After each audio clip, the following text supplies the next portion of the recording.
Assalamualaikum students, hope you all are doing well. I am here to teach you the unit number 14, adverbs. So take out your grammar tree books, open the page number 77. Our today's SLO is identification of adverbs. ठीक है, हम adverbs को कैसे identify करते हैं ये हम देखेंगे. Adverbs कहते हैं adverbs modify करते हैं verbs को, adjectives को और दूसरे adverbs को. ठीक है, यानी कि इनको enhance करते हैं, इनको describe करते हैं कि क्या चीज़ कब कहाँ और किस तरह डन हुई. Okay, now come towards the exercise of the book. Exercise ए, हम सबसे पहले इस बुक के अकॉर्डिंग हम चलेंगे. तो एक्सरसाइज ए हमारे सामने दी हुई है, हम इसको सॉल्व करेंगे और इसमें से हमने क्या करना है, एडवर्ब्स को पॉइंट आउट करना है, अंडरलाइन करना है. ठीक है, आपने अपने हैंड्स में अपने हाईलाइटर्स ले लेने हैं, या फिर अगर हाईलाइटर नहीं है तो पेंसिल अपनी हैंड्स में पकड़े और साथ के साथ मैं आप एक एक सेंटेंस पढ़ती जाऊंगी और आप लोगों ने इसमें से एडवर्ब्स फाइंड आउट करके उसको अंडरलाइन कर लेना है. ठीक है, so the first sentence of exercise A is the nightingale sang melodiously. अच्छा, यहाँ पे वो हमें कह रहे हैं नाइटिंगेल जो है एक परिंदा है. ठीक है, एक बर्ड है. यहाँ पे उन्होंने उसकी पिक्चर भी दी हुई है.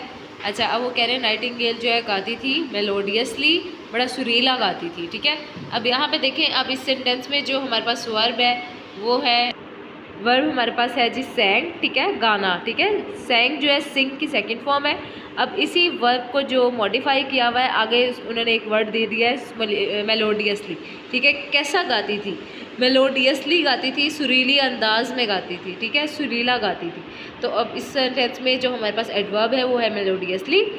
So the next sentence is the nightingale has a very melodious voice. ठीक है, अब उन्होंने कहा है कि नाइटिंगेल जो है उसकी क्या थी, बड़ी मेलोडियस सी सुरीली सी वॉइस यानी कि आवाज़ थी. अब इस सेंटेंस में जो है हमारे पास एडवर्ब है वेरी. अच्छा, इसी तरीके से मैंने आपको डेफिनेशन बताते हुए बताया था कि भाई जो एडवर्ब होते हैं वो मॉडिफाई कहीं पे तो वर्ब को कर रहे होते हैं और कहीं पे एडवर्ब्स को भी कर रहे होते हैं और इसके अलावा एडजेक्टिव्स को भी करते हैं. अब यहाँ पे इस सेंटेंस में एडजेक्टिव को ही उन्होंने मॉडिफाई किया है, क्या वर्ड लगा के, वेरी का वर्ड डिनोट करके. ठीक है, so the third sentence is my sister has been temporarily appointed as the class monitor. अब उन्होंने कहा कि मेरी जो सिस्टर है वो टेम्पोरेरीली यानी कि आर्जी तौर पर अपॉइंट हुई हैं as the class monitor, class monitor के तौर पर. अब इस सेंटेंस में एडवर्ब हमारे पास टेम्पोरेरीली है.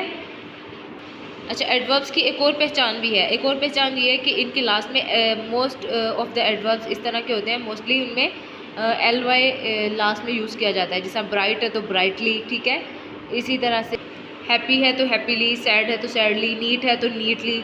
और इसी तरह यहाँ पे उन्होंने इस सेंटेंस में टेम्परेरी का आगे ly लगा के टेम्परेरीली हमें बता दिया. और कुछ एडवर्ब्स इस तरह के होते हैं जिनके लास्ट में ly नहीं भी लगता. जैसे कि एक वर्ड अगर हमारे पास है गुड, तो हम गुड को गुडली नहीं कहेंगे, हम गुड के आगे वेरी लगा देंगे. ठीक है, तो वो वेरी गुड हो जाएगा. वेरी जो है वो एडवर्ब है. ठीक है, और इसी तरह से अगर एक वर्ड अट्रैक्टिव है तो अब उसको हम अट्रैक्टिवली भी कह सकते हैं, लेकिन अगर हम इसके आगे मोर लगा देंगे, मोर अट्रैक्टिव या मोस्ट अट्रैक्टिव, तो ये जो वर्ड है हमारे पास ज़्यादा अच्छे तरीके से हमारे पास मॉडिफाई हो जाएगा, यानी कि अच्छे से प्रिसाइज हो जाएगा. Okay, now the fourth sentence is we can obviously not play outside if it rains today. इस सेंटेंस में आप देख सकते हैं ऑब्वियसली जो एडवर्ब है, अब वो कह रहे हैं कि हम बिल्कुल ऑब्वियसली बाहर बिल्कुल भी नहीं खेलेंगे कि अगर बाहर आज बारिश हुई. Fifth sentence is however the minister refuse to comment on the topic. अब यहाँ पे हाउ एवर जो आंसर है ना, उन्होंने एज एन एडवर्ब लिया. ठीक है, in the sixth sentence I will surely let you know if I hear any good news. इस सेंटेंस में श्योरली हमारे पास एडवर्ब आ जाएगा. ठीक है, number 7 I briefly saw him as he entered his house. अब वो कह रहे कि मैंने उसे गौर से देखा जैसे ही वो घर के अंदर दाखिल हुआ. Eight sentence is I distinctly remember leaving my notebook here. और अच्छा, इसी तरीके से आप लोग जो ये पूरी एक्सरसाइज जो है इसको बुक पे ही सॉल्व कर लेंगे. पेंसिल से आप लोगों ने अंडरलाइन कर लेना है या तो अपने हाइलाइटर से इसको हाईलाइट कर लेना है. ठीक है, अब हम इसकी डेफिनेशन, एग्जैक्ट डेफिनेशंस देख लेते हैं एडवर्ब की. An adverb is a word that modifies a verb, an adjective, another adverb और एन एंटायर क्लॉज. ठीक है, अब वो कह रहे हैं एडवर्ब जो है वो मॉडिफाई करता है वर्ब को, एडजेक्टिव को एडवर्ब को और एंटायर क्लोज को। क्लोज भी जो होता है सेंटेंस का ही पार्ट होता है और इसमें मेन क्लोज होता है, इसके अलावा एक और होता है, वो मैं आपको आगे चल के बताऊँगी जैसे जैसे हम इस चैप्टर की मतलब रीडिंग करते जाएंगे, इस चैप्टर को अच्छे तरीके से हम जैसे जैसे आगे गो थ्रू करते जाएंगे।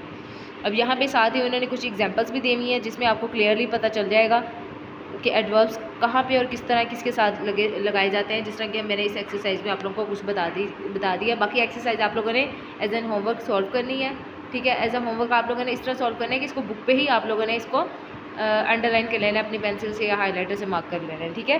सो thank you so much, this is the end of your today's lesson. Have a nice day. अल्लाह हाफिज़।